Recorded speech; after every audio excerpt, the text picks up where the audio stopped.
మహాఘనుడు, మహోన్నతుడు, పరిశుద్ధుడు, నిత్య నివాసి, మహోన్నతమైన స్థలంలో నివసించే ఈ దేవుడు మాట్లాడుతున్నాడు. ఆయన అంటాడు, వినయం గల వారి ప్రాణాన్ని నేను ఉజ్జీవపరుస్తా. గర్వించే వారిని కాదు, దేవుని కంటే ఎక్కువగా హెచ్చించుకునే వారిని కాదు, తమను తగ్గించుకొని దేవుని దగ్గర భయంతో భక్తితో వణుకుతూ ప్రభువుపై ఆశ్రయం పెట్టుకుని ఆయన ఆరాధించే వారికి ఆయన తోడుగా ఉంటాడు. నలిగిన వారి ప్రాణాన్ని ఉజ్జీవింపజేస్తుకు వినయం గల వారి యొద్దను, దీన మనసు గల వారి యొద్దను నేను నివసిస్తున్నానంటాడు. నేను నిత్యము పోరాడేవాడిని కాదు, ఊరక బతిమాలాడే దేవుడు. రా రా నా దగ్గర రా, నా నామను ప్రార్థన చేయి, నన్ను ఆరాధించమని ఆయనేమి తొందర పెట్టాడు. నువ్వే త్వరపడి ఆయన దగ్గర రావాలి. ఎందుకంటే దేవుడు బతిమాలాడు. ప్రయాసపడి భారం మోసుకుంటున్న సమస్తం రా నా దగ్గర రండి, నేను మీకు విశ్రాంతి కలిగిన ఒక స్వరం ఇచ్చాడు, ఒక పిలుపు ఇచ్చాడు, ఇన్విటేషన్ ఉంది. ఆ ఆహ్వానాన్ని అందుకుని నువ్వు రాగలిగితే మంచిది. కానీ ఆయన బతిమాలితే పోతానులే, నేను ఎవడు బతిమాలడు. నేను కూడా సంఘంలో ఎప్పుడు కూడా ఎవరిని బతిమాలటం లేదు కదండి. వచ్చి వరుతుంటారు, పోయేవారు పోతుంటారు. కానీ అందరి కోసం నేను ప్రార్థన చేస్తాను. ఒక మంచి సేవకుడిగా యథార్థమైనటువంటి సేవ చేసే అని నేను చెప్పుకోవడం, నా గురించి చెప్పుకోవడం కాదు. కానీ నిజంగా ప్రతి కుటుంబం కోసము, ప్రతి భర్త, ప్రతి భార్య, ప్రతి సంతానం కోసం ప్రార్థించడం నా బాధ్యత. మీరు నమ్మినా నమ్మకపోయినా సంఘం గురించిన భారం నాకు దేవుడు ఇచ్చాడు కాబట్టి, కుటుంబాల గురించిన భారం నాకు ఉంది కాబట్టి, ఎవరిని ప్రభు నాకు గుర్తు చేస్తాడో వారందరి కోసం నేను ప్రార్థన చేస్తుంటాను. కానీ నేను ఎవరిని బ్రతిమాలను. నేను దేవునితో సమానం కాదు, నేను దేవుని సేవకుడిని మాత్రమే. కానీ దేవుడు కూడా ఎవరిని బ్రతిమాలడు, పిలిపిచ్చాడు. కానీ ఆ పిలుపును నువ్వు ఘనపరిచి, గొప్ప దేవుడు, మహాకాశములు సృష్టించిన ఆయన, మహాకాశములో నివసించే దేవుడు నన్ను పిలుస్తున్నాడు, నేను ఆయన పిలుపును నేను గ్రహించాలా అని ఆయన ప్రేమించి ఆయనకు భయపడి నువ్వు రాగలిగితే, నువ్వు త్వరపడి ఆయన సన్నిధికి రాగలిగితే ఆయనని ప్రతి అవసరం తీరుస్తాను. నలిగిన వారి ప్రాణాన్ని ఉజ్జీవింపజేస్తాను, వినయం గల వారి యొద్దను, దీన మనసు గల వారి యొద్దను నేను నివసిస్తాను. నేను నిత్యము పోరాడేవాడిని కాదు. మనమే పోరాడాలి దేవునితో, ప్రార్థనలో మనం పోరాడాలి. యాకోబు దేవునితో పోరాడాడు.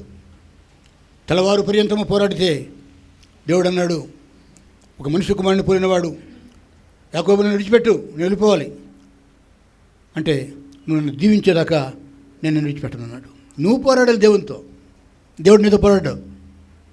అని పిలుస్తాడు మాత్రమే. పిలుపు అంగీకరించి మర్యాదగా నువ్వు వస్తావా, బతుకుతావు. నీ ఆత్మ బతుకుద్ది, నీ శరీర జీవితం బతుకుద్ది. దేవుడు నేను దీవిస్తాడు, స్వస్థపరుస్తాడు, బలపరుస్తాడు, అన్ని సహాయాలు చేస్తాడు. నువ్వు నా ఇష్టం అనుకుంటే కుదరదు. దేవుని ఇష్టాన్ని నెరవేర్చగలిగితే దేవుడు దీవించడానికి సమర్థుడు. హల్లెలూయా. నేను నిత్యము పోరాడేవాడిని కాను, ఎల్లప్పుడూ కోపపడేవాడిని కూడా కాదు. ఓరక కోపడడానికి దేవుడికి బీపీ లేదు, అంతేనా? మనకు బీపీ ఎక్కువ, ముక్కు మీద కోపం ఉంటుంది, చిన్నదానికి పెద్దానికి కోపడుతూ ఉంటాం. దేవుడి మీద కోపడతాం మనం. ఏం దేవుడు నాకేం చేశాడు దేవుడు, దేవుని మీద కోపడతాం. నేను నిత్యము కోపించేవాడిని కాను. ఏమంటాడండి? నేను నిత్యము పోరాడేవాడిని కాను. పోరాటము ఆయనది కాదు, నీది. నువ్వు దేవుని యొక్క ప్రేమను గుర్తించి, నా దేవుడు కోపించేవాడు కాదు, నన్ను ప్రేమిస్తున్నాడని దేవుని మీద నీవు మంచి అభిప్రాయం కలిగి ఉండగలిగితే దేవుడు నిన్ను ఉజ్జీవింపరుస్తాడు. ఒకవేళ అలాగే దేవుడు మనతో పోరాడుతూ మన మీద కోపడుతూ ఉంటే ఆయన అంటాడు, అలా ఉండినడలా నా మూలముగా ఏమవుద్ది? జీవాత్మ క్షీణించిపోద్ది.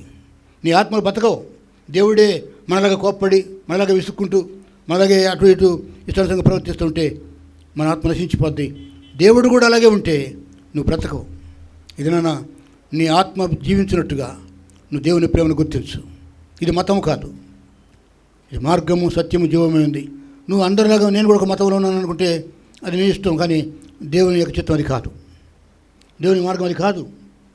దేవుడు నిన్ను ప్రేమించి ఈ ప్రాంతంలో నీకు ఒక సంఘాన్ని ఇచ్చాడు, ఈ సహవాసాన్ని ఇచ్చాడు. ఇందులో వచ్చే ప్రతి మాట నువ్వు విను. అది పాస్టర్ గారి మాట కాదు, దేవుని మాట విందాం. ఎందుకంటే ఆయన నిత్యము రాత్రి పగలు నీ మీదతో పోరాడ్డావు. ఎప్పుడు నీ మీద కోప్పడుతూ, నిన్ను గద్దిస్తూ, నిన్ను భయపెడుతూ ఉన్నాడు. కానీ నువ్వే భయపడాలి దేవునికి, నువ్వే దేవుని ప్రేమించాలి. అలాగా ఎప్పుడు పోరాడుతూ, ఎప్పుడు కోపిస్తూ ఉంటే ఆయన అంటాడు, అలా చేస్తే నేను కూడా మీలాగా ప్రవర్తిస్తే మీ ఆత్మ నశించిపోద్ది. దేవుడు మన ఆత్మను పోషించేవాడు, మనల్ని జీవింపజేసేవాడు. He gives life to us, to our spirits. ప్రేమ దేవుని పిల్ల, ఇంకేమంటాడు చూడండి, 17 వచ్చింది చూడండి. వారి లోభం వలన, ఎవరి లోభం అండి? నీలో లోభం ఉంది. దేవుని ప్రేమించవు, ప్రార్థన చేయవు, సాక్ష్యం ఇవ్వవు, ఆరాధించవు, దేవుని సేవకు కానుకలు ఇవ్వవు, నీ ప్రేమ క్షీణించిపోయింది.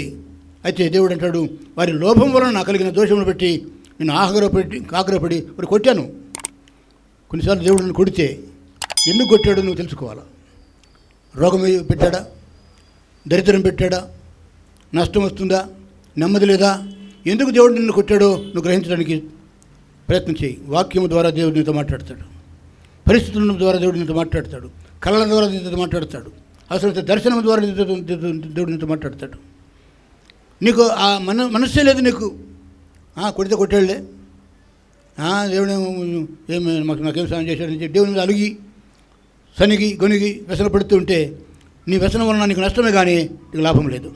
ఆత్మీయ జీవితంలో దేవుడు ఒకవేళ నేను ఎప్పుడు కొడితే, దేవా నన్ను క్షమించయా, నా తప్పు నాకు చూపించు, నన్ను క్షమించి నా అపవిత్రతను తొలగించి నీకు భయపడే భయమును భక్తి నాలో పెట్టమని చెప్పి దేవుని దగ్గర. ఈ దేవుడు విగ్రహం కాదు, ఈ దేవుడు కొండ గోడు గుట్ట పుట్ట కాదు.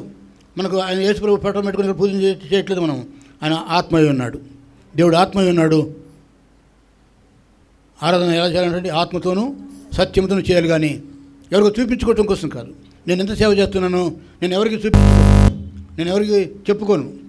నా మట్టుకు నేను, నీ మట్టుకు కూడా అంతే. నీ మట్టుకు నీకు నీ దేవునికి మధ్యలోనే ఉండాలి. నీ సమర్పణ ఏంటో, నీ భక్తి ఏంటో.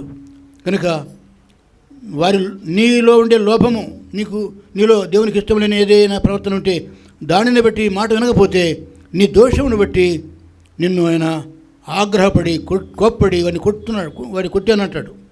ఎప్పుడైనా దేవుడు కొట్టినట్టుగా నీకు తెలుసా? ఇప్పుడు గుర్తించావా? పట్టించుకోవు, నీకు తెలియదు దేవుడు కొట్టాడా మంచి కొట్టాడా నీకు తెలియదు. దేవుని కోపాన్ని నువ్వు గ్రహించకపోతే దేవుని ప్రేమను అనుభవించలేవు. హల్లెలూయా. నా జీవితంలో ఈ 54 సంవత్సరాల సేవలో నన్ను ఎప్పుడు దేవుడు కొట్టాడో నాకు తెలుసు. దేవుడు నా మీద ఎప్పుడు ప్రేమ చూపించాడో తెలుసు. మనం గ్రహిద్దాం, వాక్యం ద్వారా ఆత్మీయ అనుభవంలో తెలుసుకుందాం. వారి లోపం వలన కలిగిన దోషమును బట్టి నేను వారిని కొట్టి తిని నేను నా ముఖమును మరుగు చేసుకుని కోప్పడ్డాను. వారు తిరుగుబడి తమకిష్టమైన మార్గం నడుస్తున్నారు. మనలో తిరుగుబాటు ఉంది. దేవుని ప్రేమను మనం గ్రహించము, దేవుని మంచితనాన్ని మనం గ్రహించము. ఆయన మంచితనాన్ని మనము బలహీనతగా తీసుకున్నాము. యేసుక్రీస్తు వారు సాత్వికుడు, దీన మనసు గలవాడు. ఆయన మంచితనాన్ని మనం బలహీనతగా ఎంచుకుంటాం. Meekness is not weakness. తగ్గింపు అనేది దేవుని బలహీనత కాదు. హల్లెలూయా. ఆయన తగ్గించుకున్నప్పుడు తగ్గించుకుంటాడు. తగ్గించుకుని శిలువ మరణం పొందినంతగా మరణించాడు, రక్తం కార్చాడు. నీ పాపాలు క్షమించుటకు ఆయన అంతగా శ్రమపడ్డాడు. ఆయన మంచితనం అంతా శిలువలో చూపించాడు. ఆయన మంచివాడు కాబట్టి ఈ దేవుడు చేతగానని చెప్పనుకోవద్దు. ఎందుకంటే ఆయన బలవంతుడు కాబట్టి 3వ దినం లేచాడు. శిలువలో ఎంతగా శ్రమ పొంది రక్తం ఖర్చు గుండె పగిలి చచ్చిపోయాడు. 3 దినాలు లేచాడు. సమాధిని ఆయన్నే సమాధిలో పెట్టుకోలేకపోయింది. దేవదూతలు వచ్చి ఆయనకు పరిచర్య చేశారు. ఏదైనా పరలోకంలో ఉన్నాడు.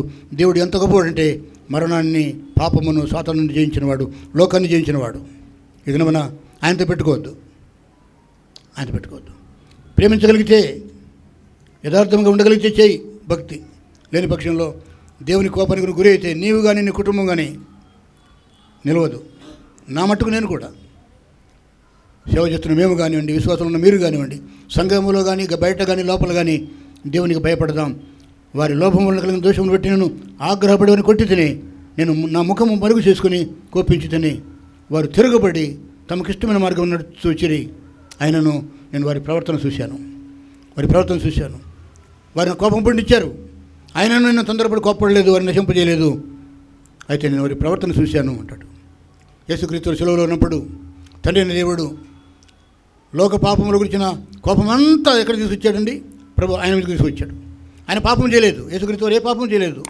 నాలో పాపం ఉన్నదని మీరు ఎవడు స్థాపించగలడని లోకానికి సవాలు విసురున్నాడు. ఆయన నీతిమంతుడు, దేవుని ప్రేమంతా ఆయనలో ఉంది. ఆయన దేవుని కుమారుడు.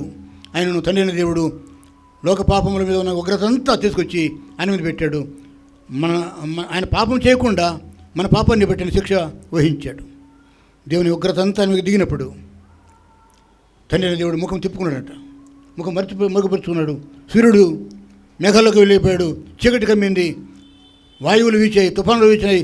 బండలు బద్దలైనాయి. ఆయన మరణించగా సమాధులు తెచ్చుకున్నాయి. చనిపోయిన వాళ్ళు లేచి పట్టణంలోకి వచ్చారు. కొంతకాలం బతికి మళ్ళీ చచ్చిపోయారు.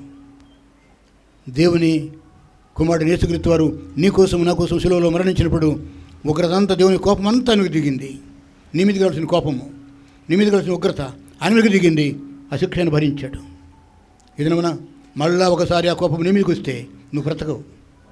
ఆయన దేవుని కుమారుడు కాబట్టి 3 దినాలు లేచాడు. ఇదనమన్నా నువ్వు 3 దినాలు లేవు, మళ్ళీ లేవు. తిరుగుబాటు చేసి తమకిష్టమైన మార్గం నడిచేవారు సంఘంలో ఉన్నారా? నేను వారి ప్రవర్తన సూచితిని, వారిని స్వస్థపరుచుతును. ఎప్పుడు?